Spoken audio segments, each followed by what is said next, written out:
నేను ఇక్కడ ఎంతసేపు ఉంటే మీరు ఇంకో 2 అడుగులు ముందుకేస్తారు.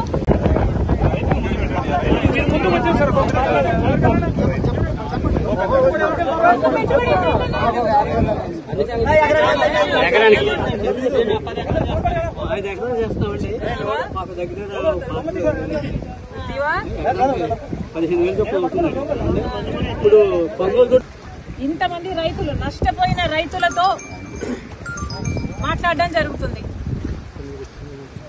ఇక్కడ మీరు వెనకాల చూస్తున్నారు, ఇలా వీళ్ళ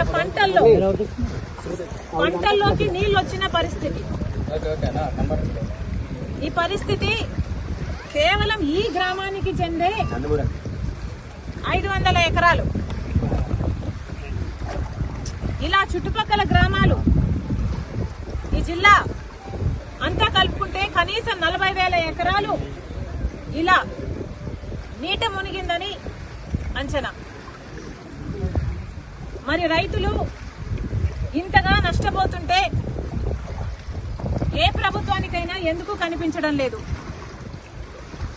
ప్రతి రైతు ఇక్కడ చెప్తున్నారు, అమ్మా ప్రతి ఒక్కరికి కనీసం 14,000 రూపాయలు ప్రతి ఎకరాకి పెట్టుబడి అయింది. చాలా మంది కౌలు రైతులము, అప్పు తెచ్చుకుని పెట్టినాము. కనీసం ఒక్కొక్కరికి 2 లక్షలు అన్న అప్పు ఎంత? కనీసం లక్షల్లో వీళ్ళకి అప్పు ఉంది. కనీసం 2 లక్షలు ప్రతి రైతుకు ఇక్కడ అప్పు ఉంది. మరి ఇలాంటి పరిస్థితుల్లో ప్రభుత్వాలు ఏం చేస్తున్నాయో సమాధానం చెప్పాల్సిన అవసరం ఉంది. వీళ్ళందరూ ఇక్కడ నేను రాగానే అమ్మా మా పొలాలు ఎంతగా మునిగిపోయాయో చూడమ్మా అని వాళ్ళందరూ నీళ్లలో దిగి మరి వాళ్ళ కష్టాలు చెప్పుకునే ప్రయత్నం చేశారు.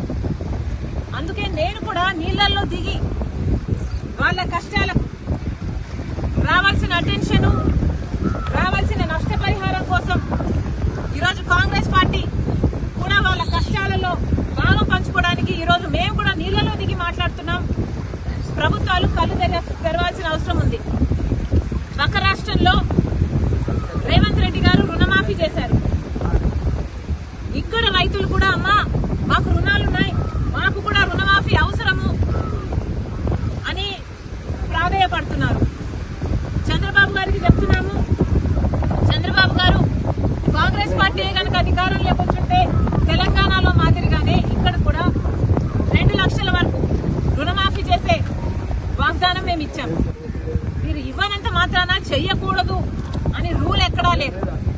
రాజశేఖర రెడ్డి గారు రుణమాఫీ చేస్తాను అని వాగ్దానం ఇవ్వకుండానే, మేనిఫెస్టోలోనూ పెట్టకుండానే రుణమాఫీ చేసిన గొప్ప మహానేత రాజశేఖర రెడ్డి గారు.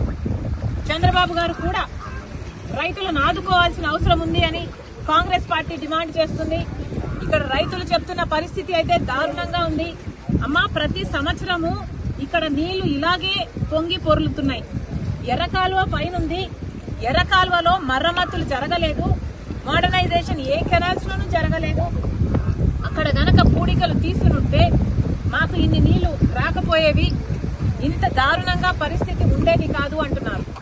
మరి గత ప్రభుత్వం వైసీపీ ప్రభుత్వం, జగన్మోహన్ రెడ్డి గారు ముఖ్యమంత్రిగా ఉన్నారు.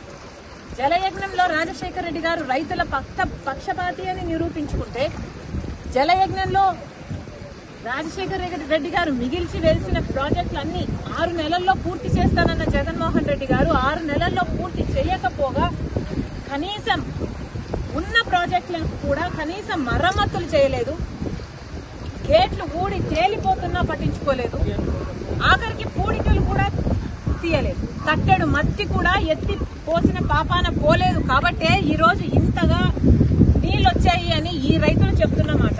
మొత్తం చూసుకుంటే కనీసం లక్షల ఎకరాలలో పంట నష్టం జరిగింది. మరి చంద్రబాబు గారు ఇప్పుడు ముఖ్యమంత్రిగా ఉన్నారు. గత ప్రభుత్వం వైఫల్యాలను దృష్టిలో పెట్టుకొని మళ్ళీ మీరు అదే పొరపాట్లు చేయకుండా కాలువల మరమ్మతులు వెంటనే చేపట్టాలి. నెక్స్ట్ ఇయర్ కల్లా మళ్ళీ ఇదే పరిస్థితి రాకుండా చూసుకోవాలని ఈ రైతుల పక్షాన డిమాండ్ చేస్తున్నాం. వెంటనే వీళ్ళందరికీ నష్టపరిహారం కూడా కనీసం 12,000 రూపాయలు ఖర్చు అయింది. మాకు అంతకంటే ఎక్కువే అయింది, 16,000 అయిందని కొంతమంది చెప్తున్నారు. అంచనాలు వేసి వెంటనే ఆ ప్రక్రియ మొదలుపెట్టి వీళ్లకు నష్టపరిహారం కూడా చెల్లించాలని డిమాండ్ చేస్తున్నాం. ఇదే పరిస్థితిలో బీజేపీ పార్టీని కూడా నీళ్లలో సగం నీళ్లలో నడుం వరకు నీళ్లలో నిలబడి కాంగ్రెస్ పార్టీ ప్రశ్నిస్తుంది.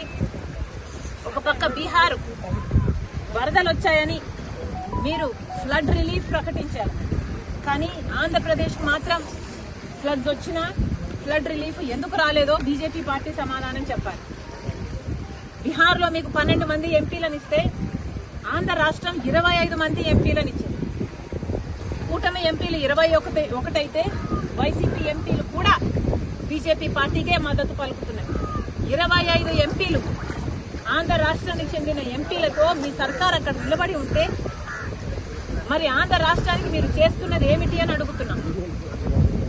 ముఖ్యమంత్రి చంద్రబాబు గారు 1,00,000 కోట్లు అడిగితే మీరు శాంక్షన్ చేసింది 15,000 కోట్లు.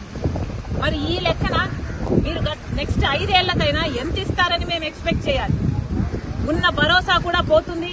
బీజేపీ పార్టీని నిలదీస్తున్నాం. బీహార్ కు మీరు వరద సాయం కింద ఇచ్చినప్పుడు ఆంధ్ర రాష్ట్రానికి మీరు ఎందుకు ఇవ్వడం లేదు?